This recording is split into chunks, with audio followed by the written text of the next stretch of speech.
take the bin on the road. We're missing Victoria. She's on vacation, so. Is she really? Yeah. I think if this were a soap opera, at the very beginning, a voice would come home and say, today playing the part of Victoria Chavez will be Anton Ramage and Jennifer Irvin.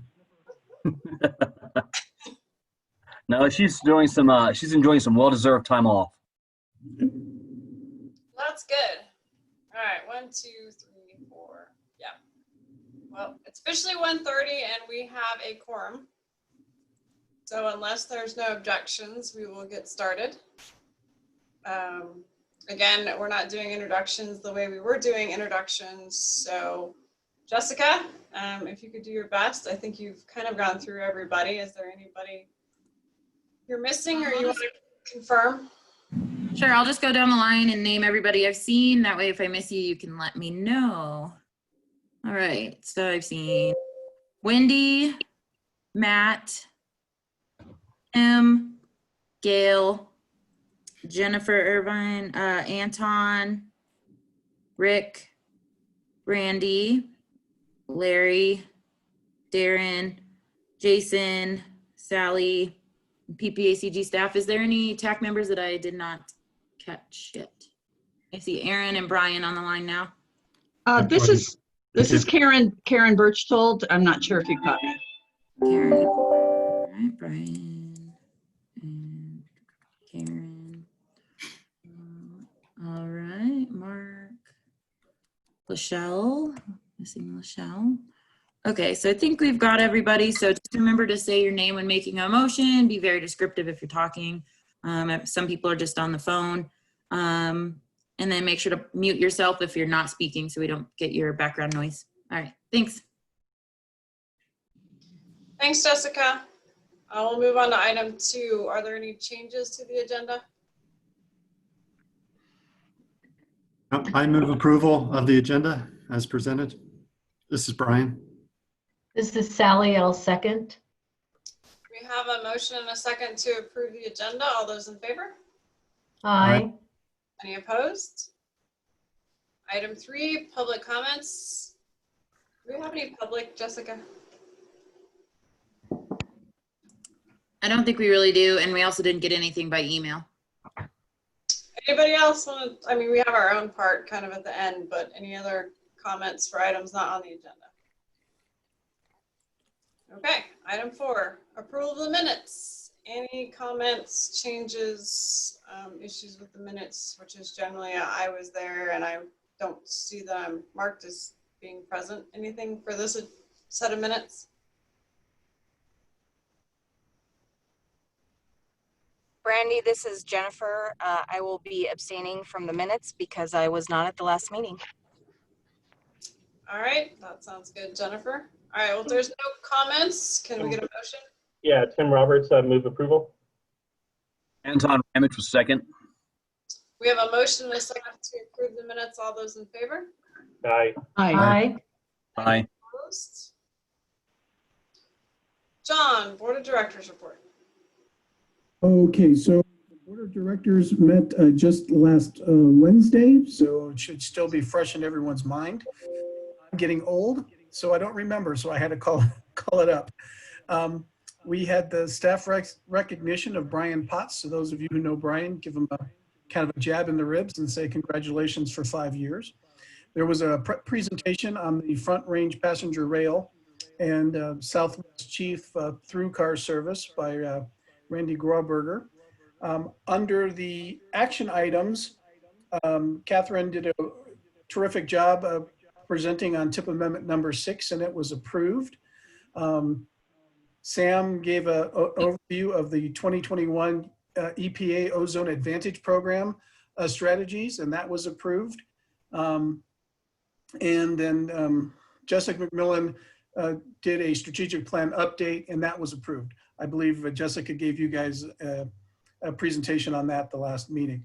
One other quick thing I think I wanted to mention was the board approved or sort of gave tacit approval or a head nod to Andy Gunnings, our executive director's idea to start a regional award.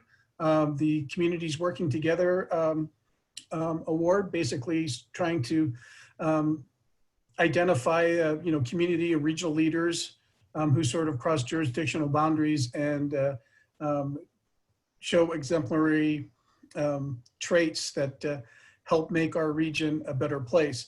We're going to name it after Neil Levy, the Woodland Park mayor who passed away earlier this year, as Neil really did exemplify all of the traits that we're trying to call out with the regional partnering. So I think that's it on the board update. If anybody else was at the board and think I missed something, let me know. We'll take the awkward silences. I caught everything, Brandy. We can continue on. Yeah, and it's hard to tell these days, John, whether it's awkward silence or someone trying to figure out how to unmute themselves. A little of both. Okay, I think we made it past the awkward silence, so now we're good. Item 6, action items, fiscal year 2021-2024, TIP amendment number 7. Catherine. Hello, good afternoon, everyone. Catherine Wenger, PPACG.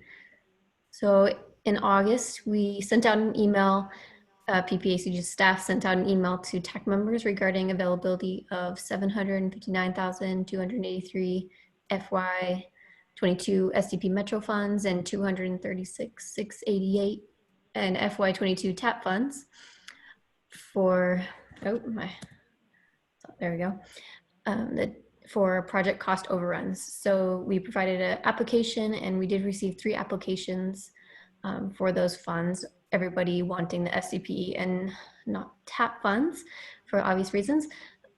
So we held a workshop on the 7th to discuss recommended allocations, and the items in the table identify what that recommendation was.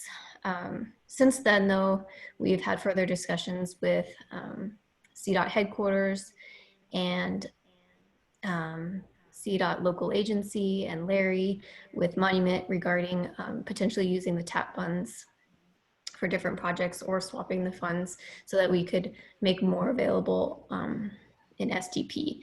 Unfortunately, we are not able to swap any of our TAP funds for SDP Metro funds, so that's off the table.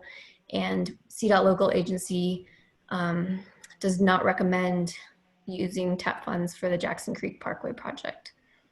So the 2 recommendations we had aren't really going to work, but we've been thinking, having more discussion to try and figure out what we can do. And in addition to that, we've also been made aware of an additional, what's the number? $162,729 in SDP Metro funds available in FY21 that didn't actually get allocated yet. So all that said is we have some more money available than we thought, and we also might be able to put the TAP funds that are available onto a Route 12 project for MMT, and they would be able to release some of the SDP Metro funds that are associated with that project to help free those up. So that moves some money around, changes things up. So we can either discuss allocations now, or we recommend holding off for a month, sending out a new kind of call, making everyone aware of where the funds are in FY21 or 22, and holding another workshop to see if we want to make a new set of recommendations for TAC. So I'll stop talking now and see if anyone has any questions.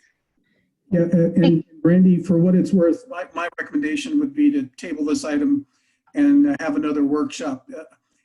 Otherwise, you guys could do something today if you'd like, but you're basically going to have to sort of, I don't want to say start from scratch, but you're going to have to, now that we have all this new information, you'd have to sort of go through that process again. So it would make this meeting rather lengthy. But again, it's up to you guys. But my recommendation would be to table it and have us do another workshop and bring it back next month.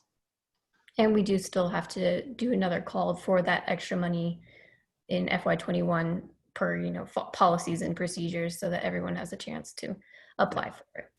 Yeah, the 162 is going to come back to you next month anyway. So might as well sort of do it all in one fall swoop. But again, it's your guys' call.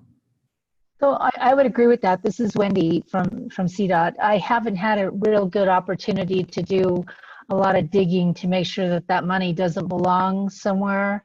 But I'm pretty confident in the fact that I had Lachelle go through and Catherine's gone through, and I took a cursory look at it, and I don't see where it would belong to a project that we've had an oversight on or that we've missed something. So I think it's real money, and I think this becomes a win-win situation all the way around. But I would like to have a little bit more time to be able to do a little more scrutiny to make sure that we're not double programming. So if we could wait till next month, that would be great.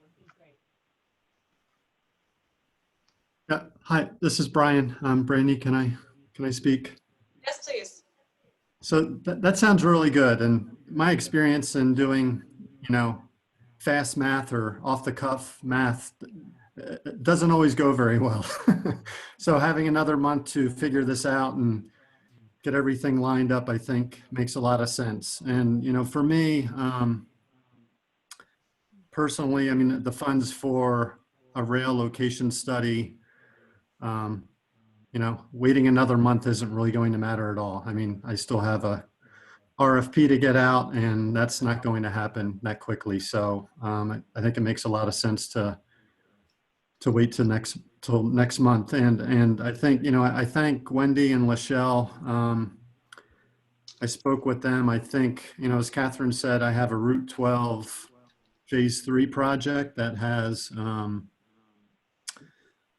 $537,000 of STP Metro money in 21. And if it doesn't seem like out of us 3 applicants for these available funds, nobody can use TAP. But if I could request, 200 or maybe even all of the TAP that's available to 236, we could get that used up, and then that could go to the Route 12 project, and we could swap out that same amount to go to all of you to use for the monument project or the county project. So that will give us time to work out. And I would also need to kind of check with our folks, because our local match requirements would change, with the funding formula for STP Metro is 17.21%, and it's 20% for TAP. So I would need to kind of get an okay from our city folks that we have the additional local match for that. So that's a long answer to say that, yeah, let's push this off until next month. Thanks, everybody. Thanks, Brian. Is anyone from Monument on the call? No, this is Larry. We don't have a problem. Larry, there you are. Do you have an opinion, Larry?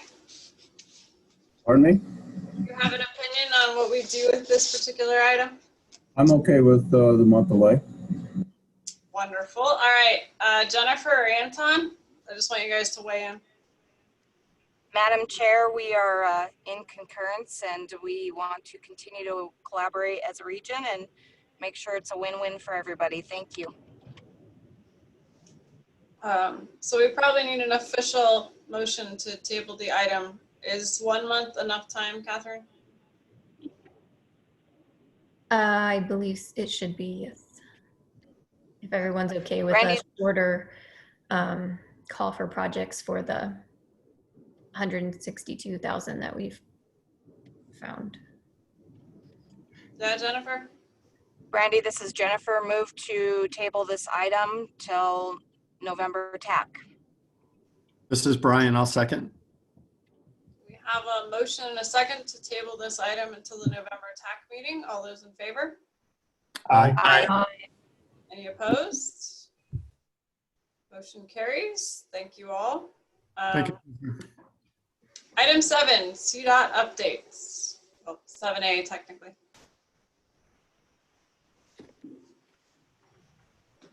Hello, this is Kathleen. Wendy, do you have anything to report?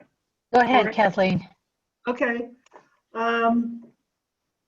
Just wanted to let you know that the TC today met, the Transportation Commission, and they voted to pass the existing regional priority program formula, which is based on 50% population, 35% lane miles, and 15% truck VMT.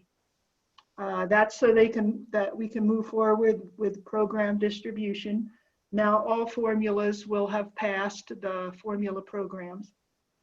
And then in terms of staff announcements, Betsy Jacobson is retiring at the end of this month. She's led our bicycle and pedestrian program for many years.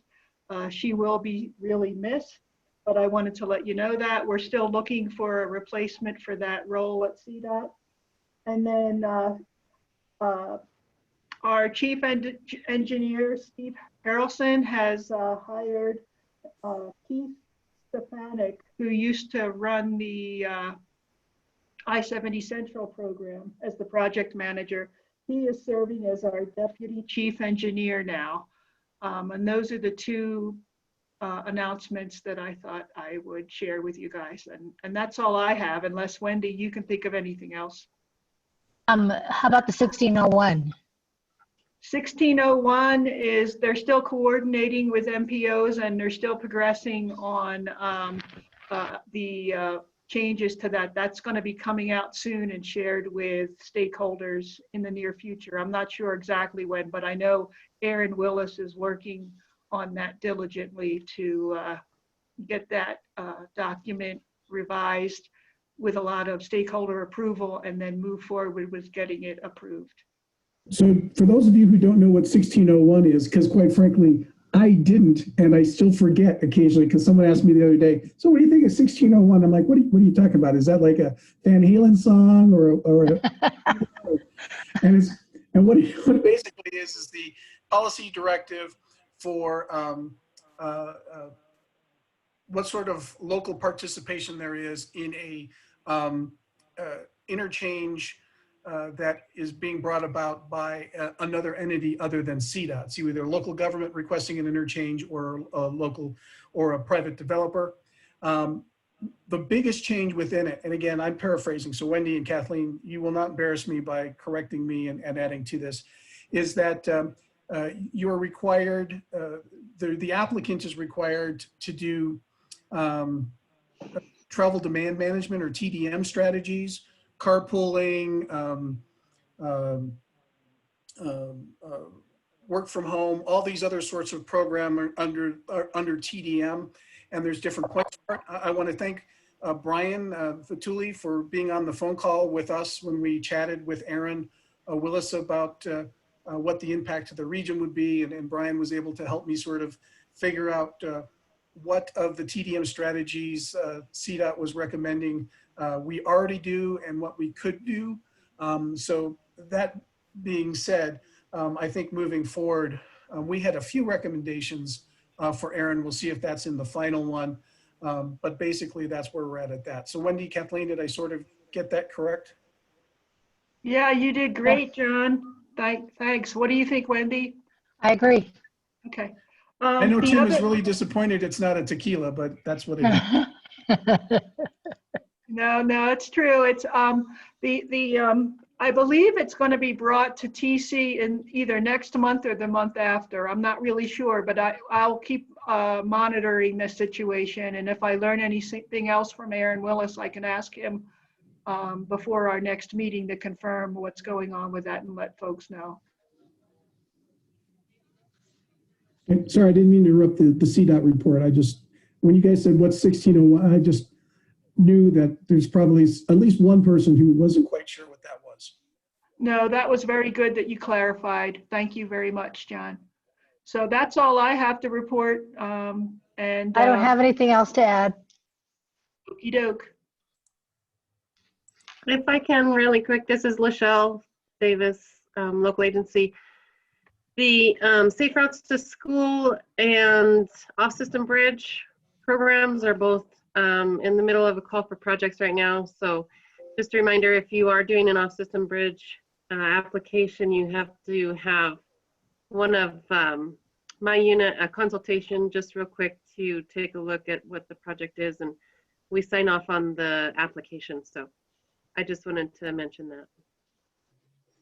And hopefully, Lachelle, when Lachelle sent that to us, Jess Bechtel forwarded it on to everybody. So if you're wondering what that is, go back and look for an email from Jess Bechtel. I think we forwarded Lachelle's notices on both of those. And I think we did a third one as well, which was for some sort of community grant. But that was like only $1,500 or something. So it's very small and more community based. But we sent that along as well. So just if you're curious, if you need more information, you can go back and dig for those emails or let us know, and we can resend those. Thanks, John. Thanks, Lachelle, Kathleen, Wendy. Anyone else from CDOT have anything they'd like to add? Okay, we're past the awkward silence, at least I think. Item 7B, FHWA FTA approval and follow-up actions. John?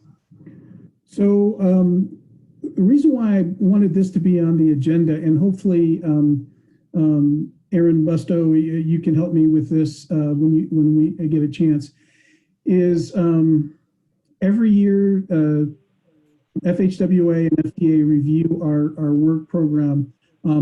Every 4 years, one of those is a certification review that has a few more burning hoops to hop through and a lot more weight. However, during this last review, the letter that was sent to us is in your packets, and hopefully you guys had some time to look at it. But basically, it's the letter that went from FHWA/FTA to CDOT, basically outlining the approval of the work programs. Luckily, PPACG didn't have one of the higher category ones, which is a required change, which is basically you've done something wrong and you need to fix that. But that being said, while we weren't specifically named with that, there are other things that are areas of concern for FHWA. One is our outstanding balances with projects.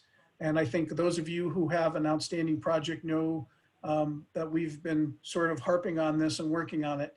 And for anyone who thought maybe I was just being a stickler for the rules, you can see that this is a concern for our federal funding partners. And it is within a document that they've sent now that is pointing out that these projects need to get cleared up and move forward. Additionally, there was some other comments, and Brian, and I think you and I have already talked some about this, where we need to make sure that the transit projects are listed within our TIP, and then in exchange, and then in turn rather, the statewide transportation program. So those are things that we need to work on. I thought it was best to sort of give you a copy of the letter and have an item to sort of chat through it, just so when Catherine says, hey, we can't do it this way, we need to do it that way, sort of in the coming months, it's not just something that we arbitrarily sort of picked. We are just trying to be in compliance with federal rules. So with that as an opening, Aaron, did I sugarcoat it too much, or did I over summarize? Is there anything more specific that you think we should bring out? I mean, my perspective on this letter is obviously every year we have to approve the UPWPs for your planning budget and the eligibility of activities. The approval of the UPWP is not necessarily the obligation of funds for each project. It's just we've reviewed it, we approve it, and you can go forth. The comments we've had, the MPO specific comments are ones that we expect to be done because we feel that they are holding back the document from being fully compliant. But obviously that's kind of in line with getting ahead of issues that we might have at the certification review. Not necessarily that we're going to reject it and not approve the UPWP. just that, you know, these are small tweaks that some of the MPOs need to make so that we can approve it and everything can continue without any hitches. The other ones, the general comments and observations and additional comments, or whatever we call them, those are larger topics that sometimes aren't necessarily pertaining to the UPWP specifically, but are part of the process behind the UPWP. So some of those in there might not necessarily be an issue for you, but they could if it's something that you don't work on, or you, you know, it could become an issue in the future, but just because it's in there doesn't necessarily mean it's an issue for everybody. So that's one thing to keep clear. If you read a bullet and it doesn't make sense, it's probably because you never got in trouble for it. It's the way we like to explain that. The other one I would like to point out is the first bullet under general reminders. Planning emphasis areas are a federal priority program process thing. So we don't have a lot of PEAs. The acronym is PEA. The last we had was in 2000, there it is, number one. In 2016, I believe. We are expecting some in the near future. When they are released, there will be a timeline and schedule and a process to include these planning emphasis areas in UPWPs in a way very similar to planning factors. So with the planning factors, the MPO needs to demonstrate how they are using their planning dollars and programs to work towards the planning factors, which again, they're not targets, they're just, you know, general objectives, you know, security, safety, economic well-being, stuff like that, very high level. These planning areas are usually kind of specific program-oriented ones. We used to have, it's been a while, so I don't remember them. Like ladders of opportunity, I remember. Ladders of opportunity was one. Environmental justice has been one in the past. Things like that, where again, it's not necessarily a requirement for you to drop a project of importance to the MPO and all of a sudden pick up this project. It is something to be aware of and show that the MPO considers it and understands it. We will get more information when they're released, but I just wanted to get it in everybody's mind that something that we haven't been doing for quite a long time might be coming back. So just wanted to get that out there. Thank you. Thanks. So, but Aaron, sort of bottom line is, as long as we do a better job of making sure that all of our transit projects are in the tip in a timely fashion, and that we kind of spend down our glut of older projects, if we accomplish both of those here in the next couple of months as we head into the next federal review, we'll be doing okay. Is that a fair thing to say? Not necessarily. The transit and tip issue is very different than this. I mean, that's a corrective action that we issued upon the STIP. So that needs to be, in working with CDOT, it needs to be completed by January 2nd, or all tip STIPs expire in the state. So that's a very different issue. Not so much in the UPWP. But yes, the using all your money clause is exactly that. We want you to use all your money. If it lags too far behind, you are at, I think you can lose it. So I don't want anybody to lose the money. We want to make sure everyone's using it. Okay. I think, Brandy, that's all I really wanted to do. I think at this point, to wrap up this issue, it just, if there's anyone from CDOT who wants to say anything about how we can help them with the state process, Kathleen or Wendy, let us know if you want to say something right now, or if anyone has any questions. If not, you get through 7 seconds of awkward silence, I think we can move on to the next item on the agenda. Don, this is Wendy.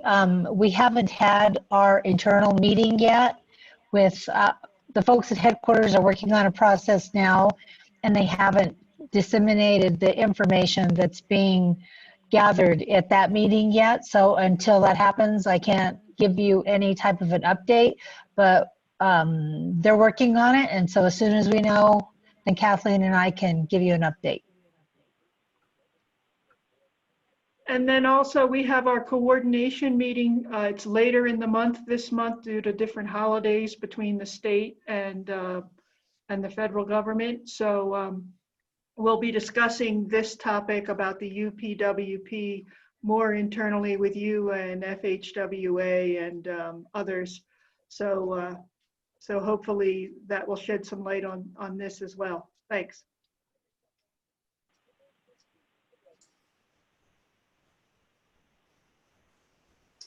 Any other questions or comments on this item? All right, item 7C. Catherine, are you going to tackle this one? Yes, thanks, Brandy. Catherine Wenger, PPACG. So this is a memo you've seen before talking about TIP project delivery policies and procedure recommendations to help ensure we obligate our project funds on time each year, since we did have currently still do have a bit of a glut, but we want to try to avoid that in the future. And so these policies are recommended to help with that process. And so I did ask for everyone's kind of opinions, comments, edits. Some of you sent it to the people that actually manage the projects to see how they felt about the recommendations. Most people sounded in favor with some comments. There was in the third bullet, check back after 3 months. Brian suggests writing prior to FY. That project is listed just for clarification there. So thank you, Brian. And then attachment 1 actually is El Paso, or excuse me, attachment 2 is actually El Paso County comments that gets into a little more detail as well. In general, it sounds like they just have some questions about that. I didn't receive any comments saying they objected to this new process. The biggest thing I hope to kind of clarify with you all is the second to last bullet, talking about where it's about 6 months prior to the end of the fiscal year, the project is listed where it needs to be, the funds need to be obligated. And we check back, and if progress isn't being made, like an IGA hasn't been started or completed already, or a contract, what do we do with those funds? How do we handle that process? Or do we start with this other process now and then talk about that later when it comes down the line? I know it's hard to say when each project has its own kind of situation, so it's hard to make those rules, but I'd like to have a conversation about what people think we can do when projects aren't making progress, and how we can handle that moving forward. Anybody have any suggestions?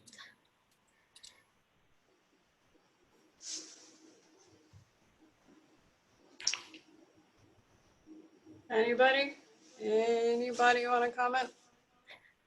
I had some I didn't have conversations with anybody, but I have a thought of, if projects are moving forward, is it really necessary to do some of those quarterly check-ins? I mean, it seems to me like the project is progressing nicely. Do we still need to meet? You know, because that takes time away from staff to organize and pull things together, you know, in order to meet.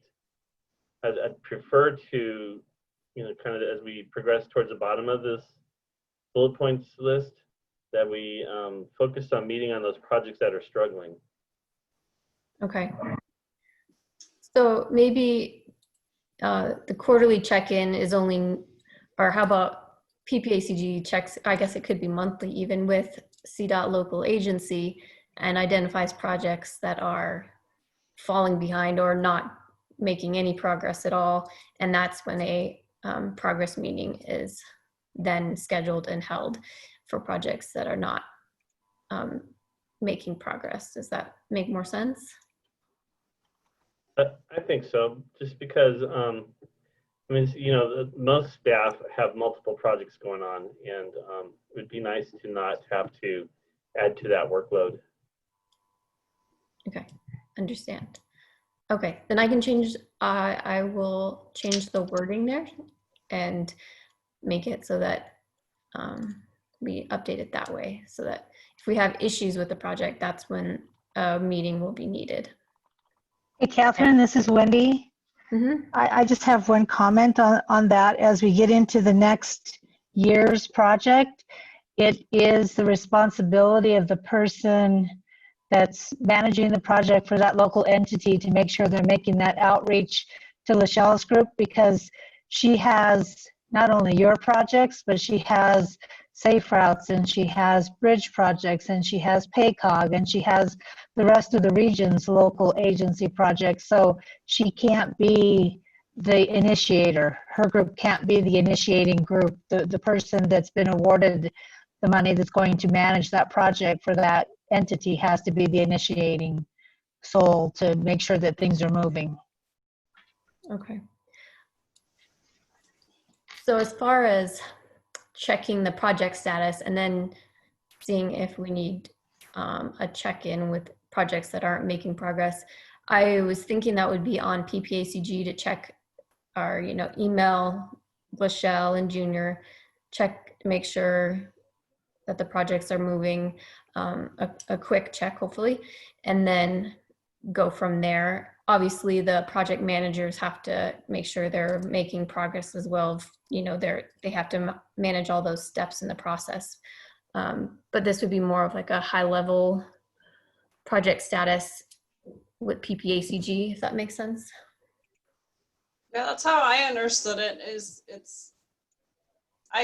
I completely understand, Wendy, it's each of our responsibility to get the projects going, but I think the intent of this is to have a place for PPACG to step in and give certain people a touch and say, hey guys, I know you're busy, but I touched base with CDOT, and I think we need to have a check-in and see if you're going to make it. So that's how I understood it. I just wanted to be sure that people understood that it wouldn't be us making that outreach, because there's just no way. And I know that I'm speaking for Lachelle, but I also know that she will try to move heaven and earth to do things that and it causes a lot of stress and dissertation in the process as the region as a whole. So I just wanted to make sure that we're all on the same page. No, and I think we are, as long as Catherine understands that, yes, you're expecting that to be a PPACG task. Yes, okay. I do, yes, thank you, Wendy, I appreciate that. I think that'll, I'll add some clarification to this, a couple statements. The first one being this is PPACG's responsibility to the local agency, and then, quick note that the jurisdictions are required to keep on top of and track of their, and that's actually written in the policies already, but it can just kind of, reference that as well. But I'll make sure that it's clear whose responsibility is what on that. Thanks, Wendy. Thanks, Catherine.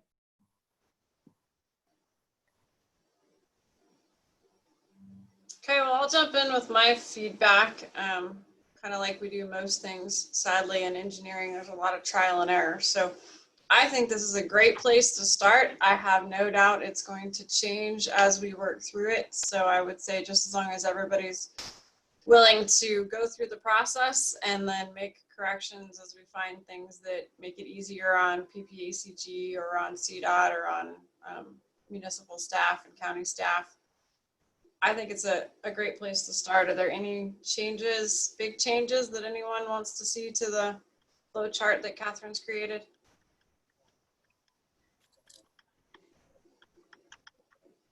And so It sounds like maybe instead of this about 6 months prior to the end of the project listed, maybe we don't make that like a formal process yet, and we make it part of that check-in process and have that conversation with the jurisdictions.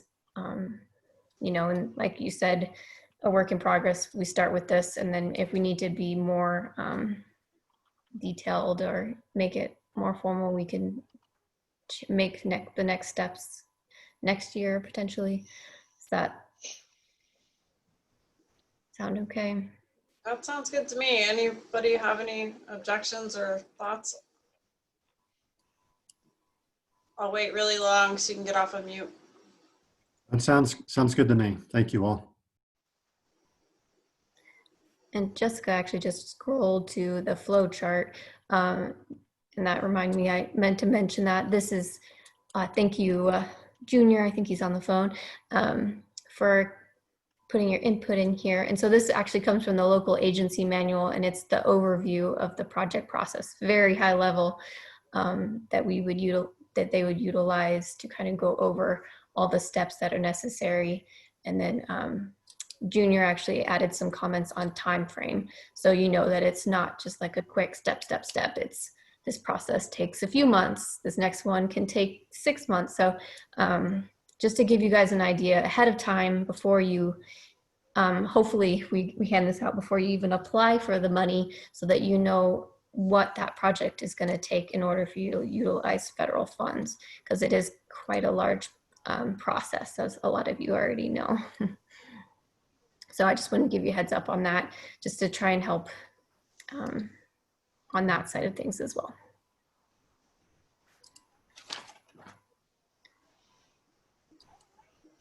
So if there aren't any more comments, then I'm going to kind of make this a more formal edit to the policies and procedures. And then in the next couple of months, or next month, I'm not sure yet, need to make sure we don't overload you with things. I'll bring a more formal request to update the policies and procedures document. And then also see if you all want to make any other changes to that document, as we do every year. And so you'll be seeing that in the next few months, depending on the overload that we have at TAC. All right, well, I think we'll move on to item 8, member entity announcements.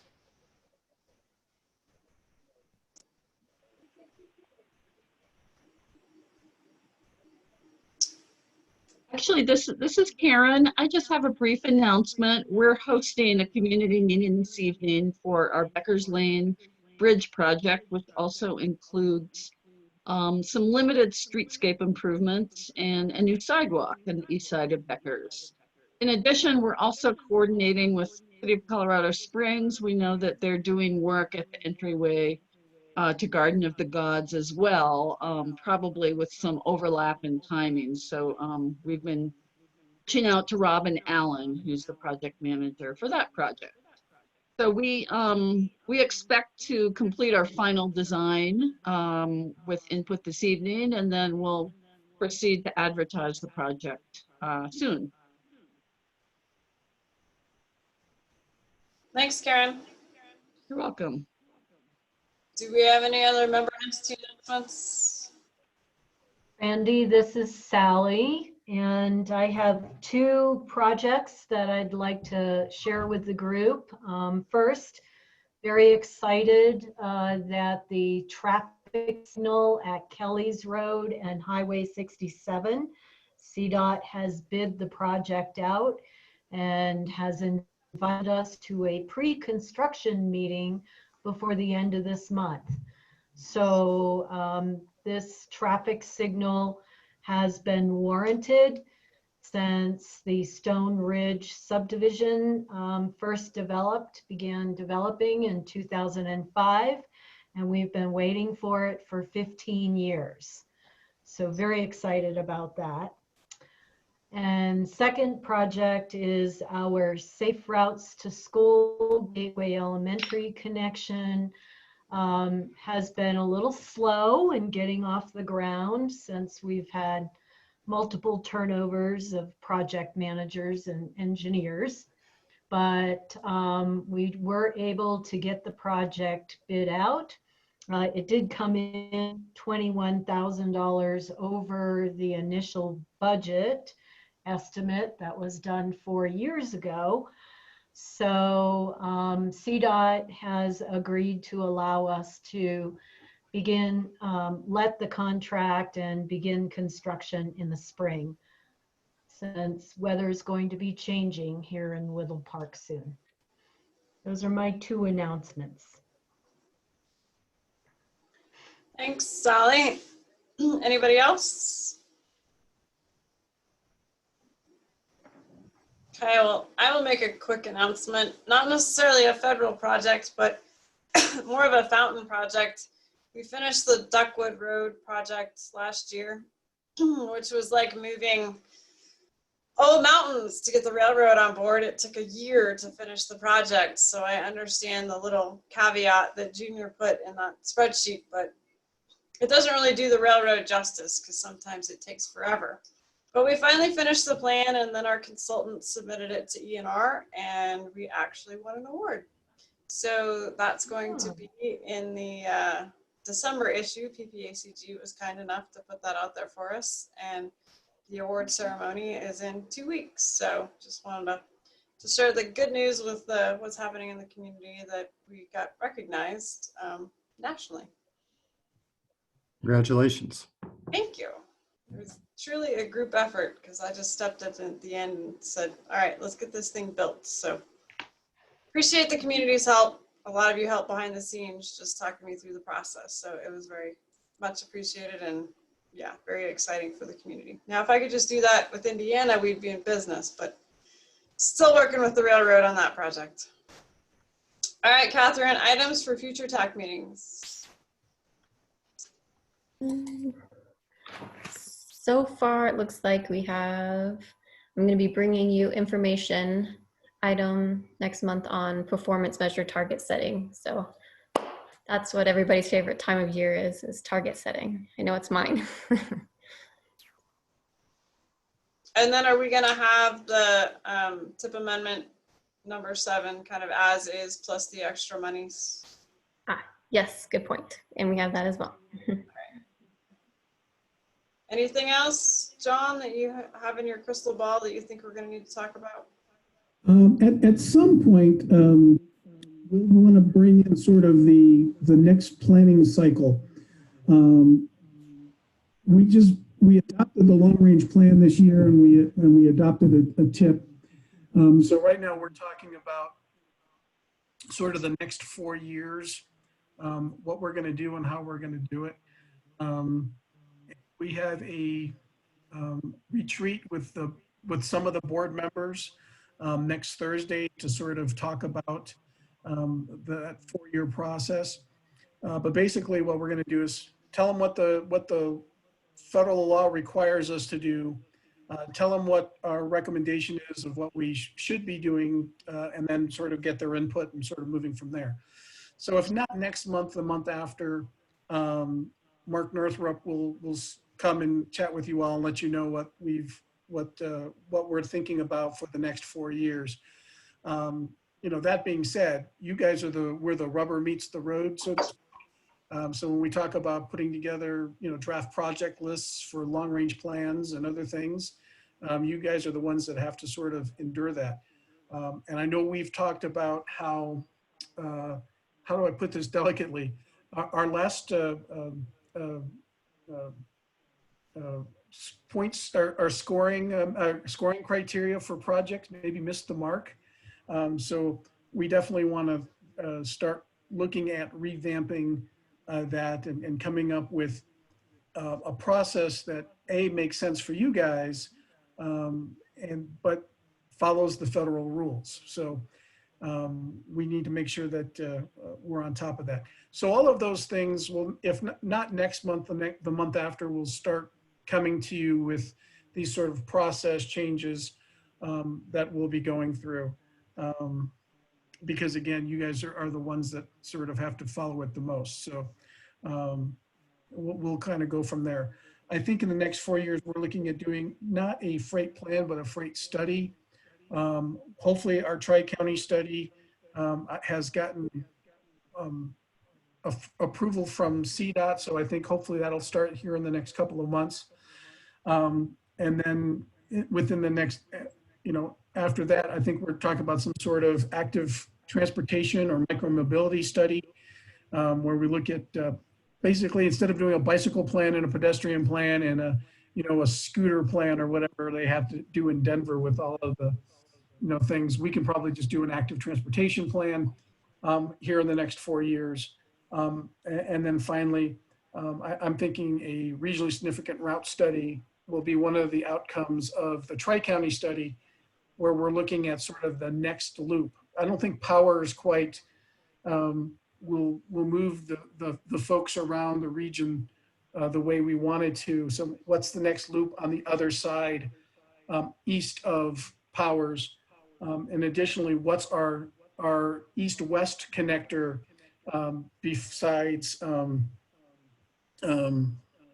was it 2024? Is that right? Is that the one? Besides the one we don't have? Yeah, what is that one? Yeah, so with 24 as our east-west, is there an opportunity to do something else? That's what a regionally significant route study will do. So those are the things that in the next 4 years we want to do, but again, we want to make sure that you guys are on board with those things and they make sense to you. So those things will be coming here in the next couple of months. Catherine? I believe there is an old East-West study somewhere in your archives somewhere that you might be able to take and dust off a little bit, and maybe it'll give you a starting point from where things were. It's kind of gotten lost in the shuffle, but it used to be a conversation that we had regularly. Yeah, if you can tell me what you think it might look like. A lot of the old documents got cleaned up when Ken Prather left. So we sort of cleaned out a lot of documents we thought were old. So that one might have gotten tossed because it didn't jump out as a keeper. So let me look and see, maybe I might have it, but I'll look for you for sure. I might have it too, John. Wendy, are you talking about the city's east-west mobility study? Yep, that's exactly it. 2002-ish, maybe? No, it can't be that old because I wasn't here in 2002. No, it was done in 2002. Tim, we have it. I have it as well. Okay. I do want to mention just kind of a side note, and Tim, you may be mentioning as well. We're actually just received proposals and currently evaluating the Platte Corridor study that basically runs from I-25 out to Powers Boulevard, and that is actually a portion of that East-West mobility study. Oh, great. Yeah, that's the kind of thing we'd like to work off of. And then, like I said, maybe, I think at one time was it, and I'm sorry, Tim, can you help me? Is it Stetson or something that used to be sort of the plan and then we put roundabouts in? Or was it something else that started with an S? Oh, it was Briargate Parkway. Briargate Parkway. So maybe there's an opportunity north of that now, since that one might have. That was it. That was our last opportunity. The next one's in Douglas County. Pretty much. The next one's outside the city. Yeah. So, and then maybe that's why this is a regional effort that we put together. If it's outside the city and it goes through multiple jurisdictions, maybe that's what we want to be able to look at. But that's what a regionally significant route study would sort of do. Last time I did one, we basically went around to all the jurisdictions with maps and crayons, and I'm not kidding. We'd sort of say, where do you think the connections are? And what roads that maybe exist just need to be realigned or changed to sort of do that. So that's sort of the intent there. We'll see if that makes it from idea to funded to actual.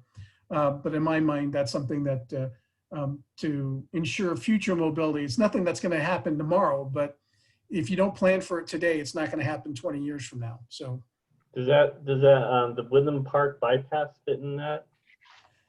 That would be part of that, but it would probably be more of it would be part of a regionally significant route study, but it wouldn't be, it'd be its own sort of look, but depending on what CDOT does between now and then. So if CDOT moves forward on that, on some sort of, I don't want to call it a bypass, it's a reliever route.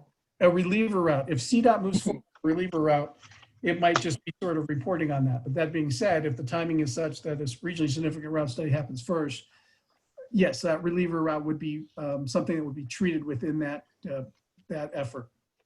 So, and I would also add that it also would be multimodal when we do a regionally significant route study. So some of the routes can be talking about where do we have a lot of people. Just in case they ask, A4 has decided not to move forward printing, I guess. What? Printing those documents. Oh, I'm sorry. Just so you know, the estimate's still on my desk, but so that's like, well, let's see if we can keep pinging Bob and blah, blah, blah. So just in case somebody asks you. So again, this would be multimodal. So we look at maybe like express routes or something like that. You know, if we've got a ton of people who live out in, oh, I don't know, let's just, for an example. Oh, wait, I live out in Falcon. That work, you know, downtown. Well, wait, I work downtown. But if there's a lot of folks there that definitely would constitute the need for an express route, that is something that we could also then flesh out during that. And the outcomes of a regionally significant route study not only provide sort of the impetus for funding for future things that we do within the PPACG process. I think that's also sort of the thing that you can take into any sort of future PPRTA elections and say, hey, this is a big regional project we'd like to get funded with PPRTA funds. But you guys know the PPRTA process better than I do. But that's sort of the intent there. That's what our vision is for that 4 years. But that being said, it isn't finalized yet, and we're going to bring it to you, get you guys' input here in the next couple of months. That's a long-winded way of answering your question of future agenda products, Brandy. Well, that's fine. I'll take it. It's definitely something we need to make sure that's on the radar.